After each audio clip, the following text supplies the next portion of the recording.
Caros alunos, sejam bem-vindos.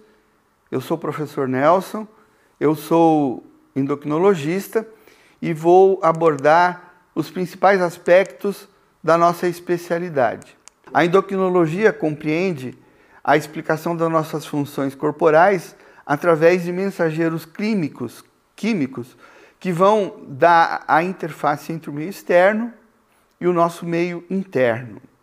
Nós vamos estudar a estrutura química e a síntese de todos os hormônios, a secreção de cada hormônio, o transporte e a metabolização respectiva no sangue. A gente vai ver que, de uma maneira geral, eles têm uma produção endógena e são metabolizados no fígado e excretados no rim. O mecanismo de ação, que cada tipo hormonal é diferente um do outro. E vamos rapidamente falar sobre as doenças endócrinas e a sua implicação na nossa especialidade. Apesar de algumas doenças serem descritas há muitos anos, o diabetes, por exemplo, foi descrito, tem a primeira descrição de 1500 anos antes de Cristo. O seu impulso maior só começou a acontecer a partir do começo do século passado, com o desenvolvimento do laboratório. Enfim, sem hormônio, a gente não consegue entender as nossas funções endócrinas. E a endocrinologia vai explicar essa comunicação do meio externo com o nosso meio interno, de maneiras que ela é responsável pelas três principais funções que a gente tem, que é o crescimento e o desenvolvimento. Ela é importante desde o momento da concepção do feto, a reprodução e a manutenção da nossa espécie, e a homeostase e a correlação do nosso corpo e as suas funções biológicas. Isso tudo se faz através da produção e da ação dos nossos hormônios. Esses hormônios, eles se iniciam a partir da sinalização externa. Então, o que a gente tem de comunicação com o nosso meio exterior nos comunica o que funcionar, e elas dependem basicamente de um ciclo que geralmente dura 24 horas. Todas as nossas funções vão ser incluídas no que a gente chama de ciclo circadiano, e essa é a nossa função com a relação do dia a dia e as funções corporais.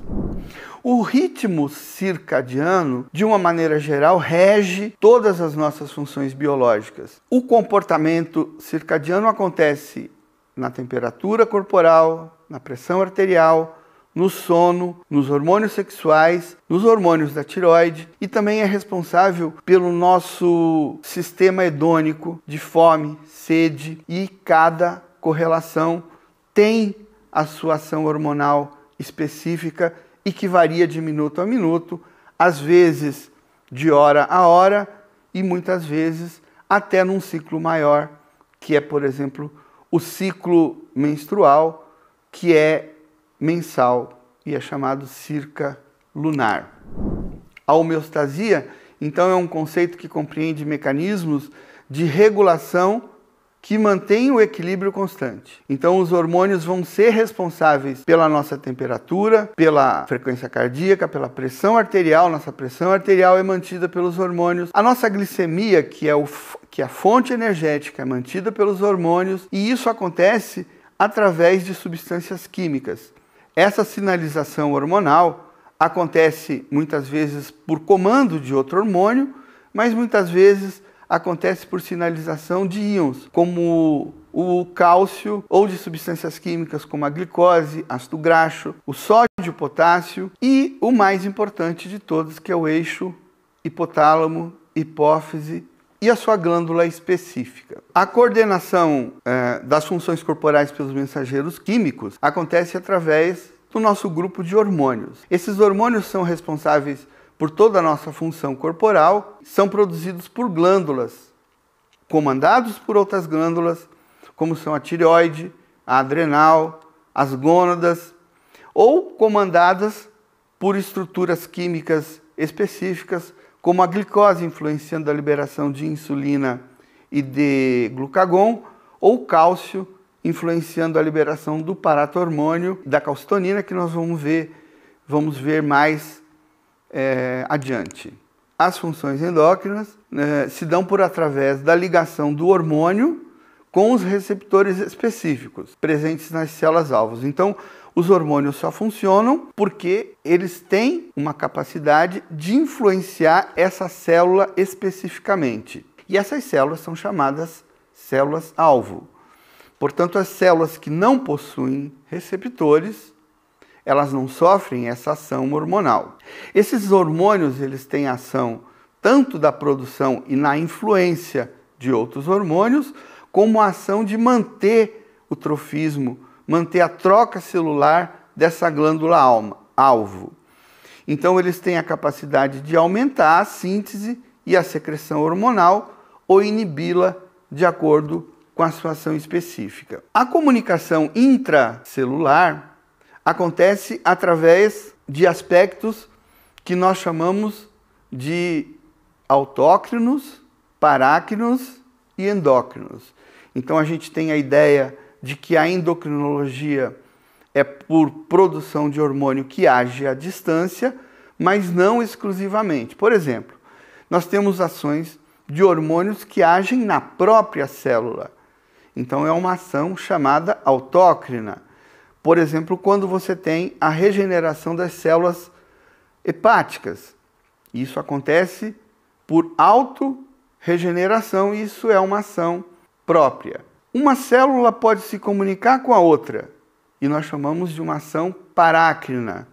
É muito fácil de entender, por exemplo, com a sinalização neural dos hormônios de uma sinapse em que uma célula nervosa se comunica com outra através de um espaço intersticial.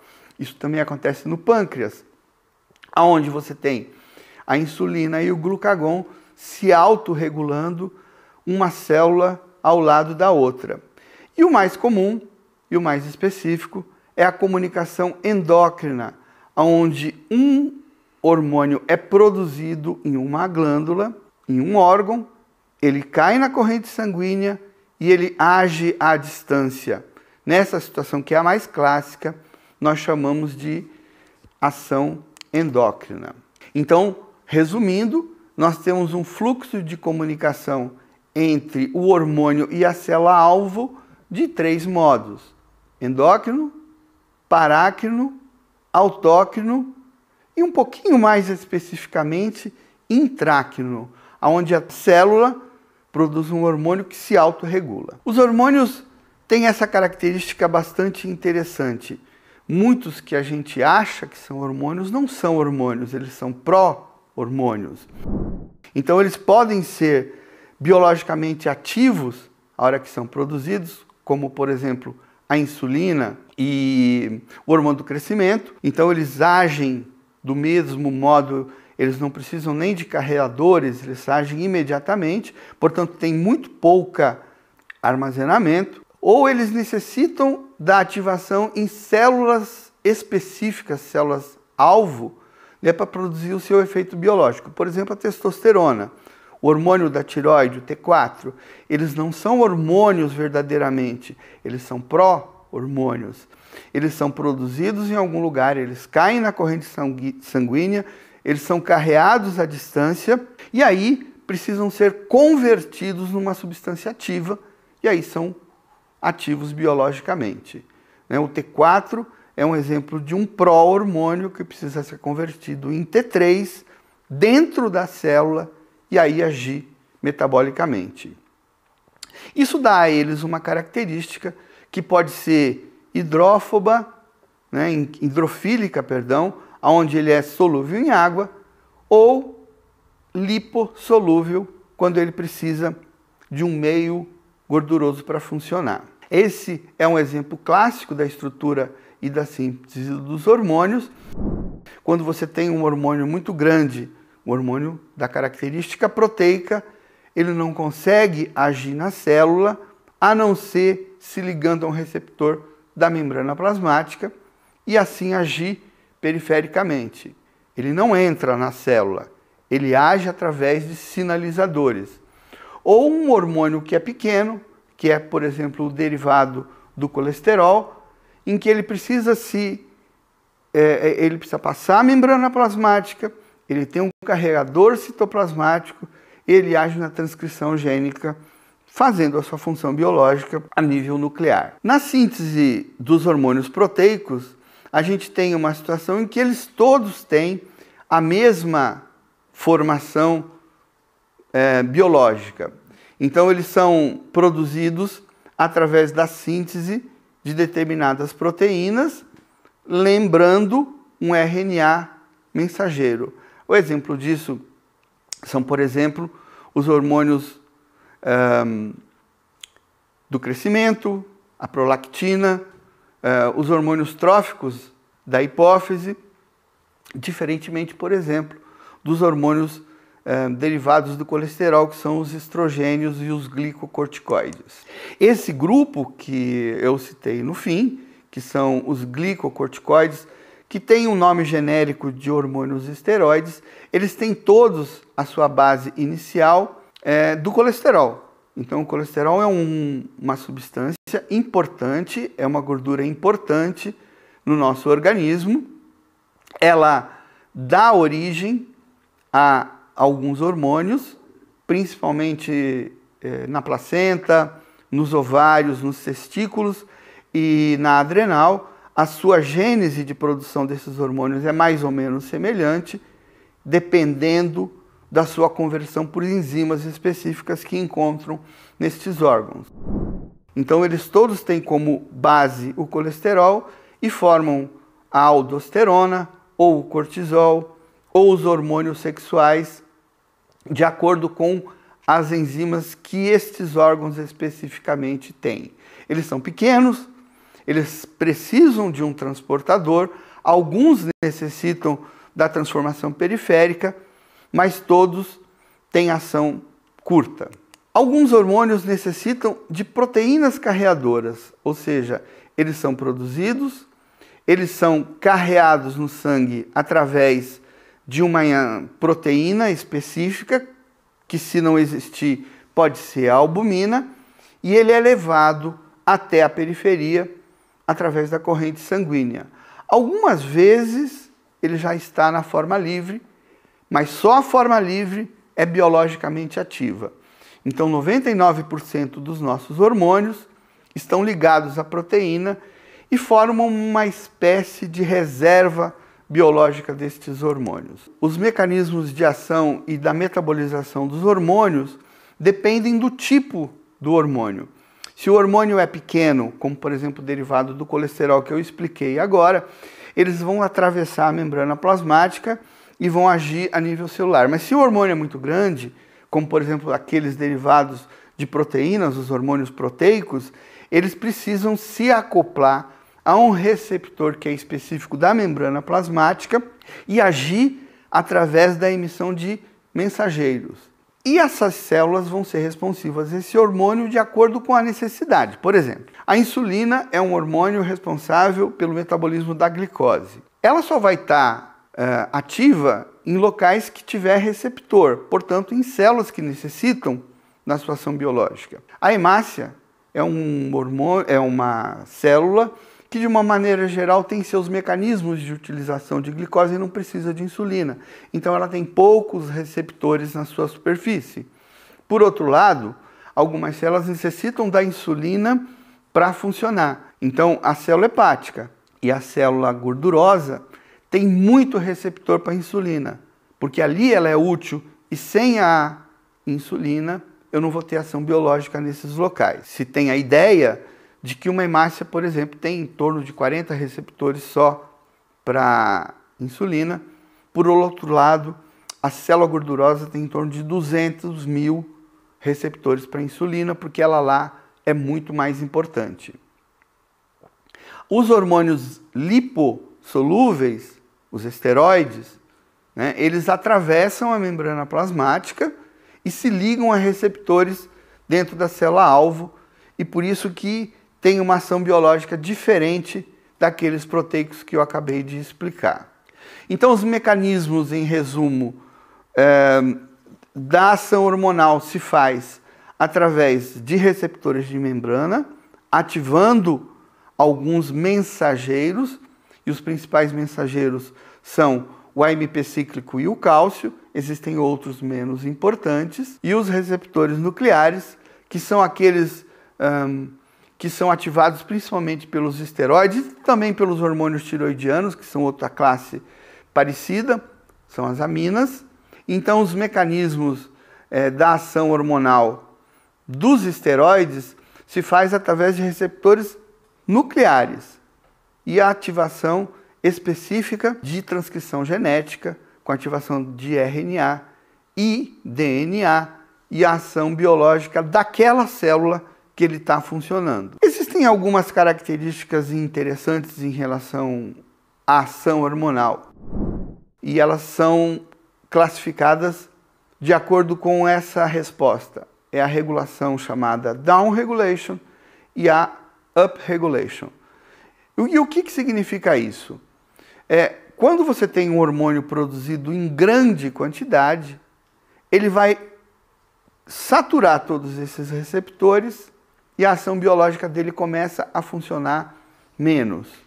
Então é uma ação onde ele, em produção excessiva, diminui a sua ação biológica. E a up regulation é exatamente o oposto. Quando ele está em pequena quantidade, ele tem essa capacidade de provocar o aumento dos receptores e a ação biológica dele vai aumentar. Então aqui neste outro diapositivo, nós resumimos o que acontece com a regulação hormonal e a sinalização em cada momento como down e up regulation. A endocrinologia então indica que há essa característica interessante, que é a amplificação do sinal hormonal. Então pequenas quantidades de hormônios são produzidos inicialmente, que ativam outros hormônios em quantidade maior, e isso vai ser crescente até chegar níveis biológicos na célula-alvo que são efetivos e efetivamente ativos. Esse exemplo que eu dou aqui mostra e amplifica isso que eu estou falando. Então você tem sinais, primeiro, neurogênicos, que vão interrelacionar o nosso organismo com o meio externo. O cérebro capta, a córtex cerebral capta, dá uma informação para o hipotálamo. O hipotálamo produz alguns hormônios em uma quantidade muito pequena, em nanogramas. Esse sinal todo é neural, ele vai cair no sistema porto-hipofisário, vai amplificar os sinais que vão para a hipófise, e aí vão traduzir hormônios de nano para miligramas, que vão cair na corrente sanguínea, por sua vez vão chegar às células-alvo em miligramas. Então é uma amplificação desse sinal hormonal até que você tenha na célula-alvo a sua efetividade completa. Esses hormônios, eles são regulados através de um mecanismo que é chamado de feedback. Então o feedback significa que um hormônio interfere no outro e produz aumento ou diminuição. De uma maneira geral, esse feedback ele costuma ser negativo, no sentido de que o aumento de um hormônio provoca a diminuição do outro e assim sucessivamente. Então, essa regulação acontece através do que nós chamamos de eixo hormonal. Então, nos mecanismos de retroalimentação ou feedback, é mais conhecido como feedback, um hormônio, através de um estímulo inicial neural, libera um segundo hormônio que efetivamente faz a sua ação biológica na periferia, mas esse hormônio na periferia aumentado inibe a produção do seu liberador, fazendo um feedback e uma alça de liberação que é considerada a nossa constância. Então todos os hormônios se mantêm com isso, uma produção adequada. Vou tentar então dar alguns exemplos da onde que nós na endocrinologia podemos aplicar isso na prática. Então essa primeira questão pergunta: o mecanismo do feedback, que é a retroalimentação, é o principal meio regulador da secreção das glândulas endócrinas. Quais são os exemplos? Um exemplo do feedback negativo, que é a maioria das vezes, é: questão A, diminuição da secreção do TSH quando os hormônios da tireoide estão elevados. Questão B, diminuição da liberação do ACTH quando o córtex da adrenal produz quantidades elevadas de cortisol. A questão C, redução da liberação do LH quando ocorre um aumento nos níveis dos andrógenos produzidos pelos testículos. A questão D é se todas estão corretas, ou E, se nenhuma está correta. E a resposta certa é D, todas estão corretas. Então você vai ter a diminuição do liberador quando o hormônio periférico estiver em quantidade adequada. Essa segunda questão diz respeito a qual é a alternativa correta em relação ao mecanismo de ação hormonal. O mecanismo de ação hormonal é o modo com que cada hormônio funciona na célula, perifericamente. Então, a alternativa A, os esteroides livres atravessam a membrana celular, isso é verdade, ligam-se a receptores intranucleares, também é verdade, e translocam para o núcleo, ligando-se ao DNA e promovendo a transcrição gênica. Já, de início, colocamos essa como uma questão verdadeira. A questão B, peptídeos atravessam a membrana celular. Isso está errado, peptídeo é muito grande, peptídeo é a mesma coisa que aminoácido, que é um hormônio proteico, ele não consegue atravessar a membrana plasmática, ou a membrana celular, perdão. Portanto, ele não vai se ligar a receptor intracelular, ele se liga a receptores que estão na célula, na parede da célula. Esteroides livres não atravessam, a questão C, a membrana celular, ligam-se a receptores de membrana, isso já está errado. Os esteroides, então, são hormônios pequenos, derivados do colesterol, têm a capacidade de atravessar a célula, atravessar a membrana celular e agir a nível de receptor dentro do núcleo. Esteroides, a questão D, tem uma pequena pegadinha, né? Esteroides atravessam a membrana celular, é verdade, mas ele tem que estar livre. Se ele não estiver livre, se ele estiver ligado a uma proteína, ele não atravessa a membrana celular, ele não liga-se a receptor, ele não transloca o núcleo, nem altera o DNA e faz a sua ação biológica. E a questão E, peptídeos atravessam a membrana celular. De novo, já começa errado. Peptídeo é uma molécula grande, é uma molécula que não atravessa a membrana celular, ela age através do receptor que fica na membrana. Então a gente tem um exemplo que é o hormônio do crescimento, que é a insulina, que é a prolactina. Todos os hormônios que a hipófise produz, de uma maneira geral, são hormônios peptídicos. Então eles vão se ligar a receptores, mas não intracelulares, e sim na parede da célula. E a gente termina essa aula inicial com essa terceira pergunta, com essa terceira questão, perguntando em relação ao metabolismo basal, considerando que o corpo humano necessita de energia para realizar suas funções, qual o principal contribuinte para o gasto energético de repouso em um indivíduo sadio? Então, o metabolismo basal diz respeito a todas as nossas funções biológicas em repouso. Ou seja, quais são as células que necessitam de energia para funcionar quando a gente não faz nenhuma função. Então, o tecido adiposo, ele é um tecido de uma maneira geral inerte. Então, ele não tem quase necessidade de metabolismo basal. O exercício físico, bom, eu acabei de falar que você precisa de estar em repouso para cálculo desse metabolismo basal. E a resposta é a C, é a massa magra. O músculo, ele precisa de energia para funcionar mesmo em repouso. E quando a gente fala em músculo, a gente amplifica para todos os músculos do nosso corpo. Então é o músculo esquelético, mas pode ser o músculo cardíaco. Todos eles necessitam de um mínimo de energia para funcionar. Frequência cardíaca em repouso não diz respeito ao metabolismo basal e nenhuma das alternativas anteriores está errada. A resposta certa é massa corporal magra, indicando o metabolismo basal de cada pessoa. E eu agradeço a presença de vocês. Eu vou continuar com mais aulas de endocrinologia. Tenham um ótimo aproveitamento.